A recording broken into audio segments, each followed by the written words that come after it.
Evening ये अगला episode और लीनियर इक्वेशन का आखिरी एपिसोड। इसमें मैं आप लोगों को 4 या 5 इलस्ट्रेशन वर्ड प्रॉब्लम्स के बोर्ड पर बताऊंगा कि किस तरीके से दिमाग में ट्रांसलेट करना, कैसे टुकड़ों टुकड़ों में करना, और उसके बाद आगे का काम तो आपका है कि आप कितनी प्रैक्टिस करते हो। So let us take up the first illustration, and that is कौन सा लूँ? एक मिनट।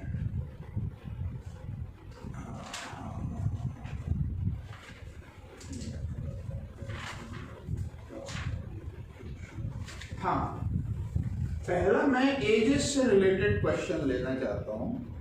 क्वेश्चन पहले पढ़ के बताता हूँ, उसके बाद फिर टुकड़े टुकड़े में कैसे करना या नक्शा कैसे बनाना और किस ढंग से करना, इसके बारे में चर्चा करेंगे। क्वेश्चन 4 years ago, यानी कि 4 साल पहले, a father was 6 times as old as his son. Okay, और आखिरी सेंटेंस पढ़ूंगा इसका, फाइंड देयर प्रेजेंट एजेस। तो अब क्या दिया है? 4 साल पहले की कंडीशन दी हुई है और अपने को प्रेजेंट एज निकालना है। तो what I am going to do is, मैं यहाँ पर नक्शा बनाऊंगा फादर सन। मैं यहाँ पर लिखता हूँ कितने साल पहले? 4 साल पहले। 4 साल पहले आज मतलब प्रेजेंट एज निकालना है, इसलिए प्रेजेंट। तो प्रेजेंट में मैं सन की एज x पकड़ता हूं और फादर की एज y पकड़ता हूं। तो 4 साल पहले सन की एज रहेगी x-4 और फादर की एज रहेगी y-4। ओके, फिर अब मैं आगे पढ़ूंगा। आगे क्या है? 8 years hence मतलब 8 साल के बाद। तो यहां पर लिखता हूं 8 साल बाद। ये सब रफ में करने की चीज है, ध्यान रहे, इसको वहीं पर ऐसा हिंदी में मत कर देना।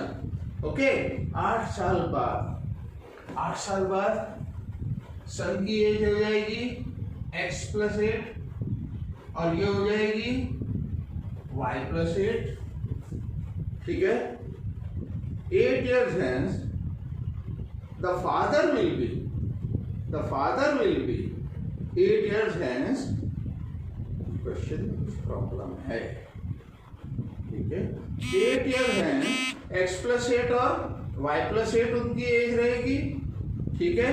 इसका मतलब x+8 जो रहेगा, y+8 जो रहेगा that will be equal to 3 times x+8। मेरे एक इक्वेशन आ गया, ठीक है। 3 times x+8। ओके, अगर अपन इसको सॉल्व करें, या सॉल्व आप लोग कर लो तो ज्यादा बेटर रहेगा, ठीक है। और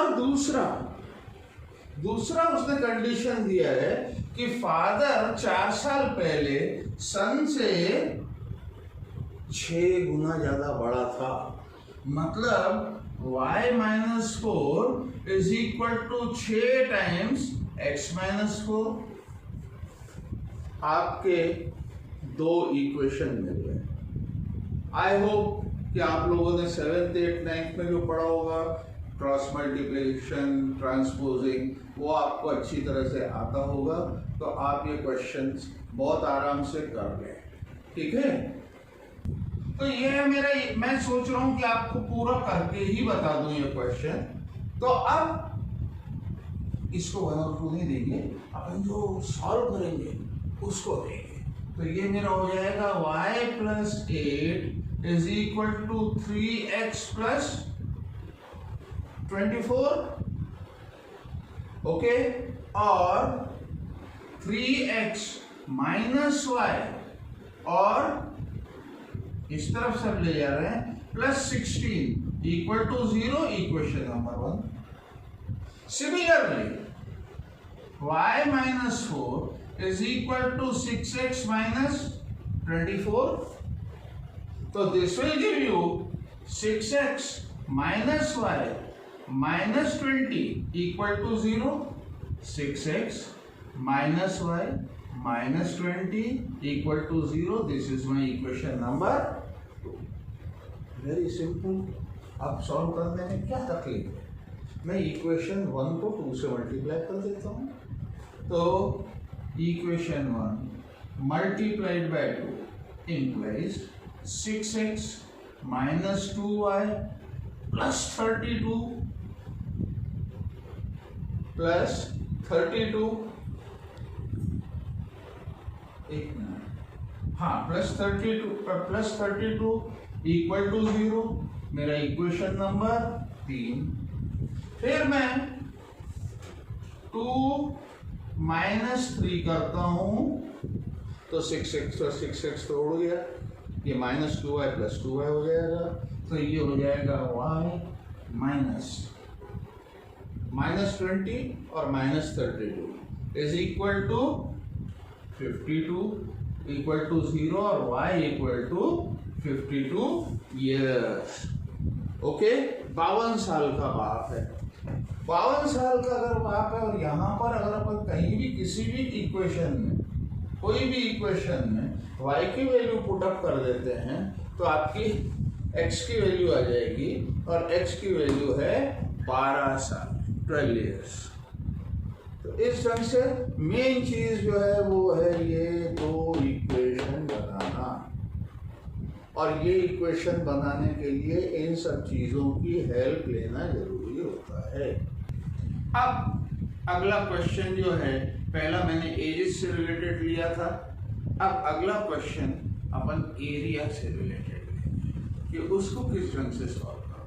तो क्वेश्चन है, the area of a rectangle remains the same if the length is increased by 7 meters and breadth is decreased by 3 meters. बस इससे आगे मेरे को बढ़ना नहीं है. सबसे पहले ये मेरा एक रेक्टेंगल, इस रेक्टेंगल में suppose the length is x and the width is y. So area will be equal to x into y square units या square meters. x into y square meters. Okay, अब अगर length increase कर देते हैं 7 metre से,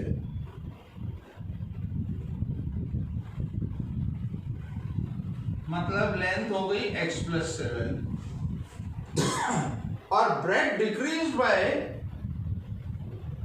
3 meters, even then the area remains the same. तो इसकी area क्या रहेगी? इसकी एरिया 1 इज इक्वल टू, ये तो कांस्टेंट जो अपने को निकालना वो है पहली कंडीशन का, area 1 is equal to x plus 7 into y minus 3 length into width.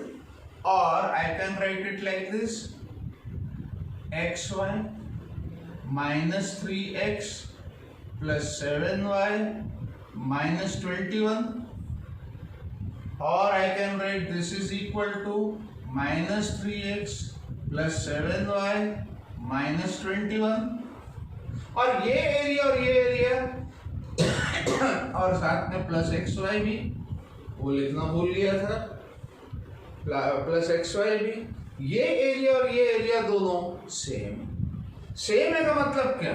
Minus 3x plus 7y minus 21 plus xy is equal to xy. दोनों तरफ से xy और xy कट गया और यहां पर मेरा आ जाएगा minus 3x plus 7y minus 21 equal to 0.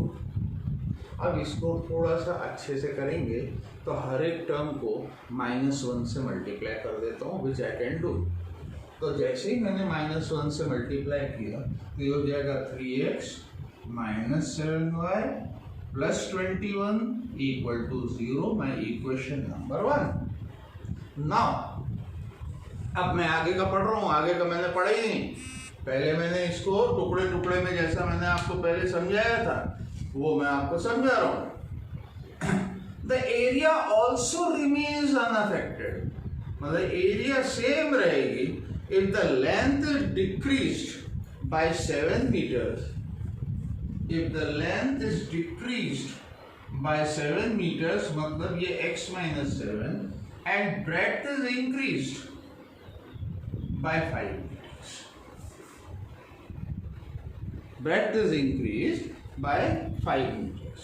Okay, so the new area, मतलब A2 will be equal to x minus 7 multiplied by y plus 5, and this will give you xy, x into y minus 7y plus 5x minus 35. Now this is also equal to this because the area does not change even though the dimensions have been changed. So what I will do, I will equate these two. So I get xy minus 7y plus 5x minus 35 equal to xy. Again दोनों तरफ से निपटारा कर दिया। अब मेरे पास ये बचा, इसको सीधा कर देता हूँ तो 5x minus 7y minus 35 equal to 0। ये मेरा दूसरा इक्वेशन हो गया। अब इधर मैं y को एलिमिनेट करूंगा, तो y को एलिमिनेट करने के लिए 1 minus 2 कर दूंगा। Equation 1 minus equation 2 implies 3x minus 5x minus 2x minus 7y और ये प्लस हो जाएगा, अलग हटा दो। ओके, और ये क्या हो गया, क्वेश्चन ही गड़बड़ हो गया क्या?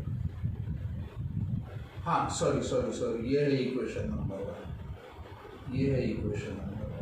तो 3x minus 5x minus 2x minus 7y plus 7y खत्म, 21 और प्लस 35 56, तो ये 56 हो जाएगा प्लस इक्वल टू 0 और minus 2x equal to 56, therefore x equal to minus 56, minus minus दोनों तरफ का गया तो x equal to 56 upon 2 which is equal to 28।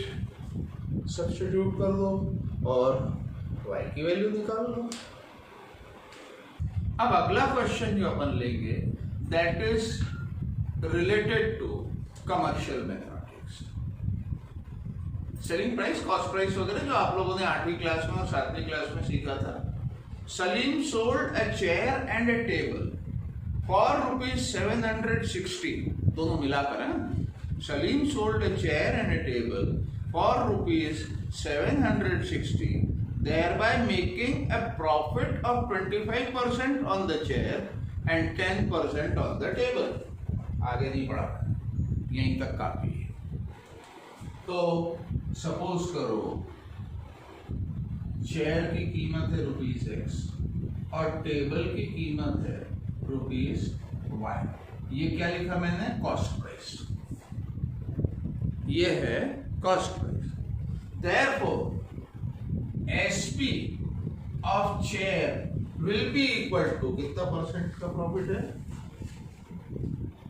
Profit of 25% on chair and 10% on table. तो ये हो जाएगा x plus 25% of x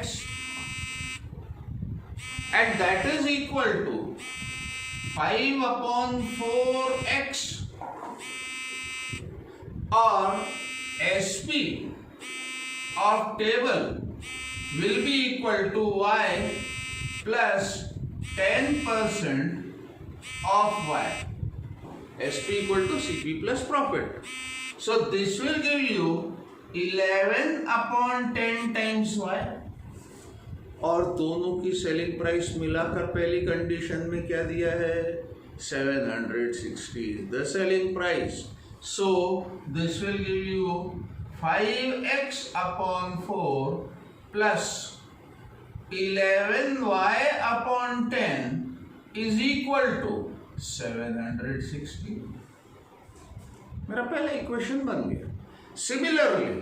similarly अब मैं आगे पढ़ रहा हूं. By selling them for rupees 767.50, he would have realized a profit of 10% on the chair and 25% on the table.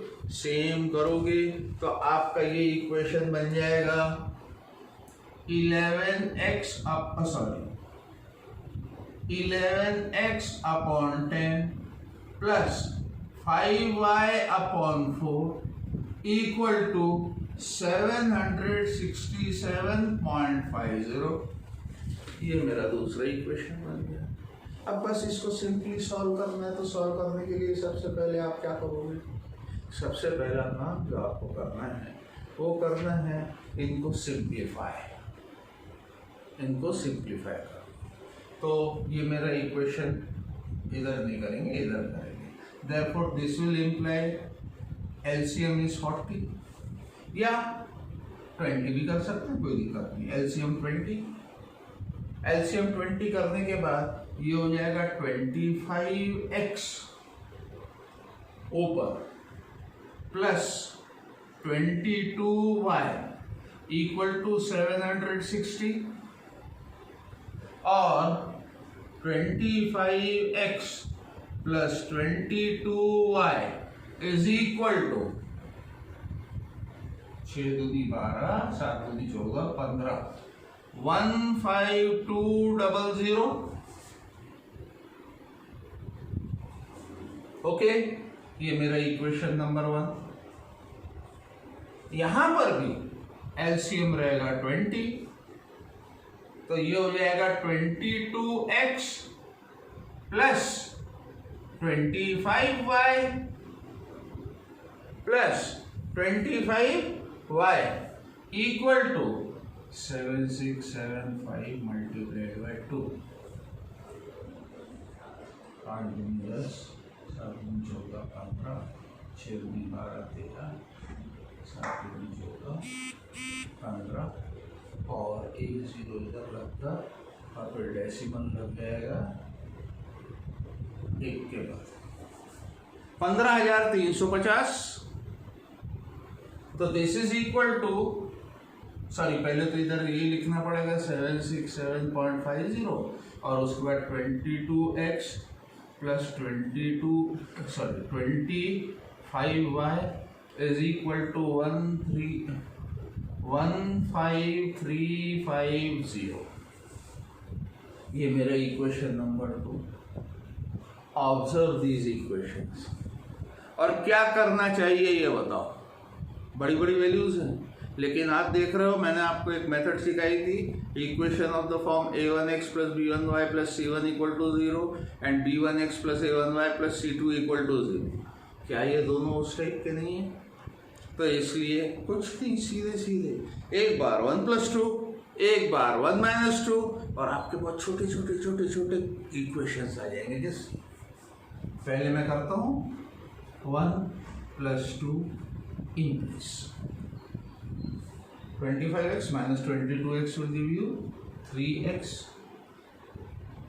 Sorry minus नहीं, प्लस करेंगे ना, तो 47x plus 47y equal to 15 दूनी 30, 30,550.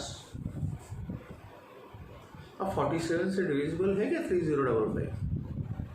करके देखें, कोई दिक्कत नहीं. 47 30550 किससे जाएगा? 6 से जाएगा, बिल्कुल जाएगा. तो 47 इंटू 6, 7 6 44, 6 4 24, 28, 282, 6 से 282 बचा यहाँ 3, इधर 1, यहाँ 3 और यहाँ 2, 23 में फिर एक 5 लगा दिया। कितने से जाएगा 5 लगाने के बाद? 5 से करके देखें तो 47 इंटू 5, 7 5 35, 5 4 20, 23 बिल्कुल गया। तो ये हो जाएगा 5 से 235 और एक 0 जो बचा है वो यहाँ रख जाएगा। मतलब 47 से ये नंबर बिल्कुल बाकायदा डिविजिबल है। तो ये मेरा आ जाएगा x plus y is equal to 650। ये मेरा इक्वेशन नंबर 3। अब 1 - 2 इम्प्रेस, एक बार 1 + 2 किया, एक बार अब 1 - 2 करेंगे।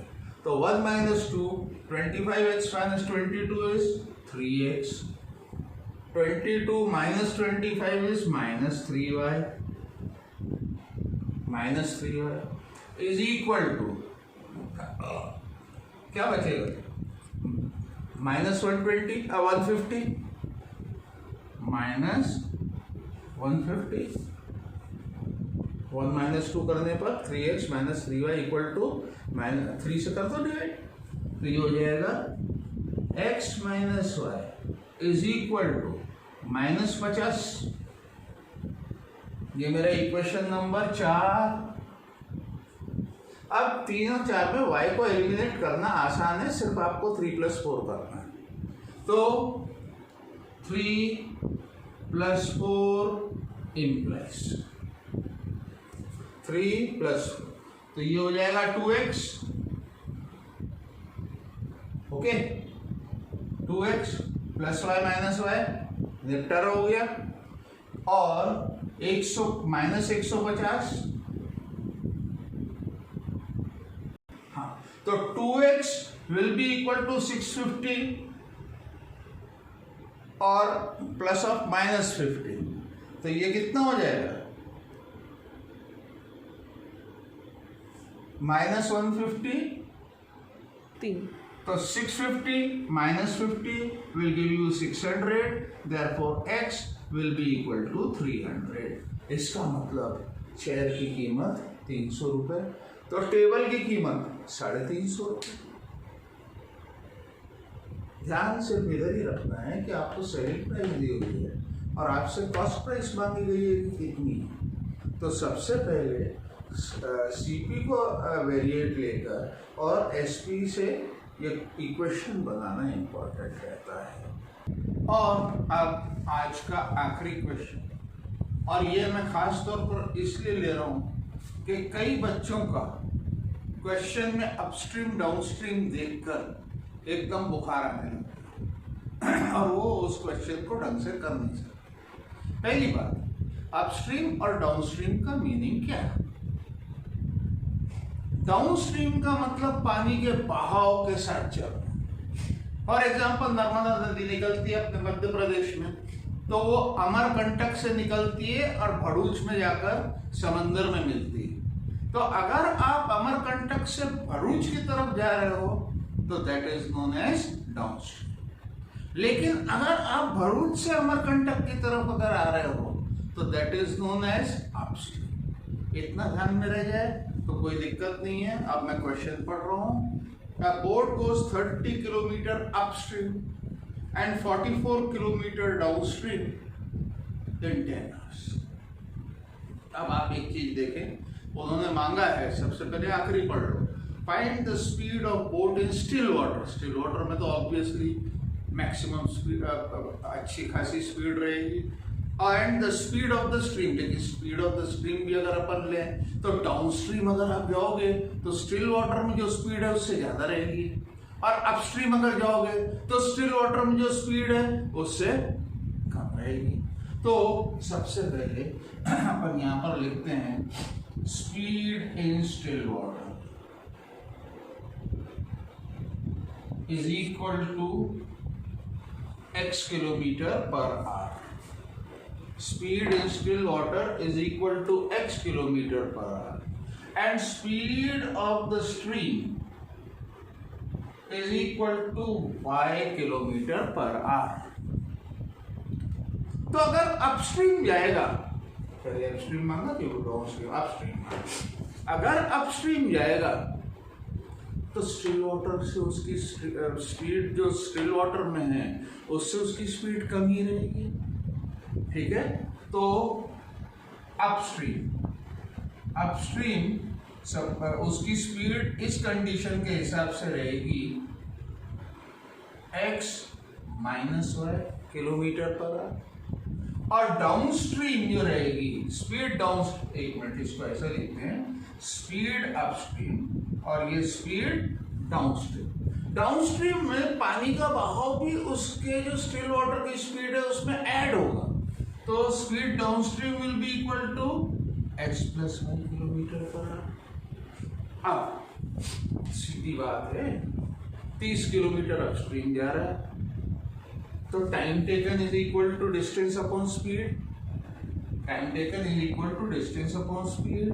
तो डिस्टेंस ट्रेवल किया उसने अपस्ट्रीम का 30 किलोमीटर, तो ये हो जाएगा 30 अपॉन x माइनस वाई, और 44 किलोमीटर डाउनस्ट्रीम, तो 44 अपॉन x प्लस वाई, दोनों मिलाकर कितना टाइम लिया उसने, 10 आवर्स, इक्वल टू 10। मेरा एक इक्वेशन बन गया। दूसरा, it can go 40 kilometre upstream, 40 kilometre upstream and 55 kilometre downstream in 13 hours। मेरे दोनों इक्वेशन बन गए, लेकिन चॉइस ऑफ मेथड। तो इसमें जो मैंने सब्स्टिट्यूशन के बारे में बोला था कि जो डिनोमिनेटर में अगर आपके वेरिएट्स आ रहे हैं तो उनको अलग तरीके से सॉल्व करना पड़ेगा। तो मैं यहाँ लिखूंगा let 1 upon x minus y is equal to u and 1 upon x plus y equal to e। तो मेरी ये इक्वेशन क्या हो जाएंगे, ये मेरा इक्वेशन 1, ये मेरा इक्वेशन नंबर 2, ये मेरे इक्वेशन क्या हो जाएंगे। तो 1 implies 30 times u plus 44 times v equal to 10, equal to 10, dividing all the terms by, ज़्यादा से ज़्यादा अपन 2 से कर सकते हैं और किसी से नहीं। तो मेरा ये हो जाएगा 15u plus 22v equal to 10, sorry equal to 5, equal to 5। ये मेरा इक्वेशन नंबर 3। सिमिलरली ये हो जाएगा 40u plus 55v, 40u plus 55v equal to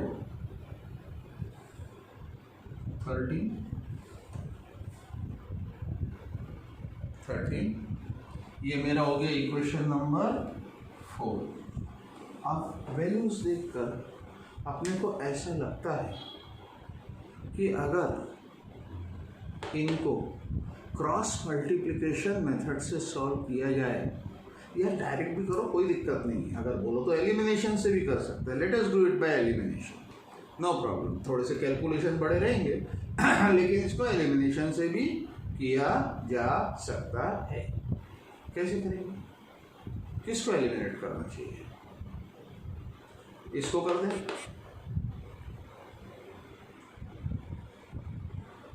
इसको भी किया जा सकता है, दोनों में से किसी को भी किया जा सकता है। इधर अपन किससे करें, 2 से नहीं होगा, इसी को करते हैं u ज़्यादा आसान रहेगा। ओके, तो 15 मल्टीप्लाइड बाय 40, 15 और 40 का एलसीएम 15, 40, 5, 3, 8, 3, 8 या 24 पंजे कितना हुआ? 24 इंटू 5 कितना हुआ? 120। 24 इंटू 5 120। दोनों तरफ अपने को क्या लाना है? 120 लाना है। और 120 लाना है तो इसको किससे मल्टीप्लाई करोगे? और इसको किससे इसको तो 3 से कर दोगे और इसको किससे करोगे? 8 से करोगे। ठीक है, तो आपके दो इक्वेशन आ जाएंगे, 5 और 6, और फिर उनको या तो माइनस करके और सॉल्व कर लो और v और u की वैल्यू निकालो। फिर वो v और u की वैल्यू इधर पुट अप करो, 1/x माइनस वाई जो भी u की वैल्यू आएगी, 1/x प्लस वाई जो भी v की वैल्यू आएगी। दोनों वैल्यूज को पुट अप करके और फिर दो इक्वेशन x और y में मिलेंगे, उसको वापस से सॉल्व करो और x और y की वैल्यू निकालो। आज बस इतना ही। अब इसके बाद अगली आपका जो एपिसोड रहेगा that would be on Wednesday. Till then bye.